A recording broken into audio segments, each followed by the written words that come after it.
Mga kahuan, handa na ba kayong marinig ang pinakahihintay nating balita tungkol sa bagyo ngayong araw na to? Tara, panoorin na natin! Magandang umaga po sa inyong lahat. Nasa gitna na ho tayo ng ating linggo at narito lang lagay ng panahon ngayong araw nga ng Miyerkules, November 22, 2023.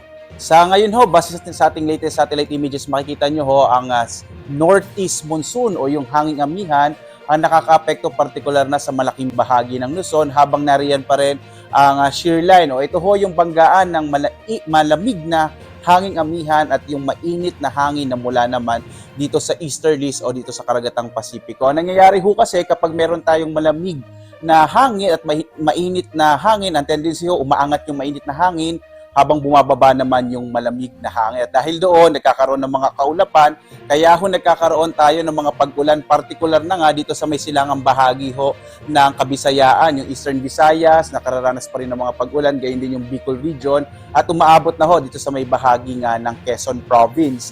Inaasahan pa rin natin na posible ho na medyo hihina yung amihan sa mga sunod na araw, kaya posibleng medyo mabawasan yung nararanasang mga pag-ulan na dulot nga ng shear line. Sa iba pang bahagi ng ating bansa, dito sa Mindanao, sa Luzon, inaasahan pa rin natin yung mga isolated light rain sa Luzon habang may mga thunderstorms tayo sa hapon hanggang sa gabi. Wala ho masyadong mga thunderstorms kapag amihan ho ang umiiral dahil nga ang dala nito ay medyo maninipis na mga ulap.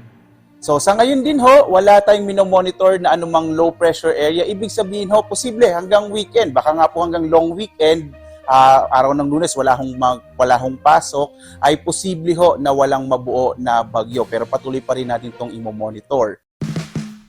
Mag-subscribe at i-click ang notification bell para laging updated sa mga araw-araw na balita tungkol sa bagyo sa ating bansa. Salamat sa inyong suporta mga kahuan. Enjoy the good weather. Abangan ang aming next bagyo update video.